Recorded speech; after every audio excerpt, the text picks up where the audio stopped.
Hi everyone. Accepted by J. Jayalalitha என்ற தெவிடியா முண்ட புறம்போக்கு நாதாரு எம்கே ஸ்டாலின் கண்ணு முன்னாடி கலைஞரோட கழுத்தறுத்த மிச்ச கதையை நல்லா கேளுங்க. எவ்ரிவன், நான் நினச்சேன் ஜெயலலிதா ரொம்ப ரொம்ப ரவுடி போகலன்ட்டு இது வரைக்கும் நான் எம்கே ஸ்டாலின் அப்பாவி அப்படின்றத மாதிரி நான் கொஞ்சம் கூட நினைக்கவே இல்லை. ஒன்ஸ் அப்பான டைம் நான் வேறு மாதிரி சிந்திச்சேன். கண்ணால் போய் பார்த்ததாங்க தெரியுது இந்த பொண்ணு ஆளுக்கு ஒரு பேச்சு பேசி இந்த கலைஞரை சொன்னான்னு சொல்லிட்டு தானே இந்த கலைஞர் சொன்னான் தானடா நான் சிஎம் இல்லை, நான் இவ்வளோ நாள் எவன் கூட கன்னடாவில் லாஸ்ட்டில் வந்து காசு கொடுத்தாலும் பார்லிமெண்ட் உள்ள சேர்க்க மாட்டீங்கன்னு முடிய பிடிச்சி இழுத்து வந்து அதனோடனே இந்த மாதிரி தேவையாளுங்களாம் ஏன் உள்ளே வரணுன்னொன்னே பெரிய கத்தி எடுத்துன்னு வந்து இருந்தால் கட்டினாந்தானடா இந்த உள்ள கலைஞரே அப்படியே ரவுடி மாதிரி கத்தி கலைஞரோட கழுத்து அப்படியே உயிரோடு இருக்கும் போதே வெட்டினதே அவள் தானா. அதை வெளில மக்கள் அவள் செய்வனையும் வச்சுட்டு ஒரு சிரிச்சாலாம் பாருங்க.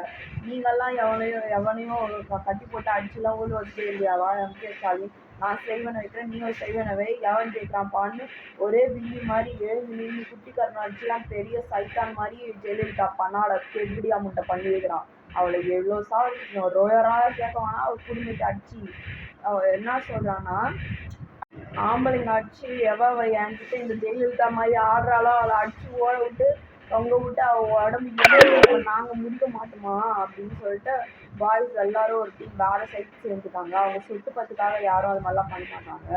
ஆனால் அந்த நந்தினின்றவரை மட்டும் வெள்ளை நைட்லேயே ஏதோ அவங்க குடும்பத்தை சாவடின்னு ஜெயலலிதா சொல்கிறாலாம். அந்த மாதிரி டீம்ஸ் மட்டும் போட்டு தருதுங்க. நான் திருப்பதிக்கு போயிட்டு வர வரைக்கும் இதே தியான நிலையில் இருங்க. விஜயை நம்பிடாதீங்க, ஜெகதீஷையும் நம்பிடாதீங்க, ரவுடி பசங்களும் நம்பிடாதீங்க. யாரை எப்படி பாதுகாக்கணும், இனக்காரனையும் விவேக் சாதியும் காப்பாற்றுங்க, சசிகலாவை காப்பாற்றுங்க. ஈஸியாக அடித்து கொடுமைப்படுத்துகிறா அந்த கோகிலாவும் அப்பேற்பட்டவள் தான். உன் குடும்பத்தையும் அடி வாங்கி கொடுக்குறேன் இரு, லாட்ஜ் போடுற இதுன்னு சொல்லிட்டு ஸ்டாலினை வச்சு அடி வாங்கி கொடுப்பான். அந்த ஆளுக்கு இவன் ஒரு சக்தி இவன் ஒரு சக்தி. கன்க்ளூஷன் என்னன்னா, இன்னைக்கு வந்து சண்டை நான் தேவையாவா இல்லை எம்கே ஸ்டாலின் தேவையா பையனா, எத்தனை பேர் ஒரு நக்மாவெல்லாம் ஓலோப்பா 2 பேரில் யார் ஜெயிக்கிறாங்க பார்க்கலான்னா ரொம்ப கெட்டது பண்ணியிருக்கா. 2 பேருமே நம்பவே நம்பாதீங்க, முக்கியமாக எம்கே ஸ்டாலினை நம்பாதீங்க.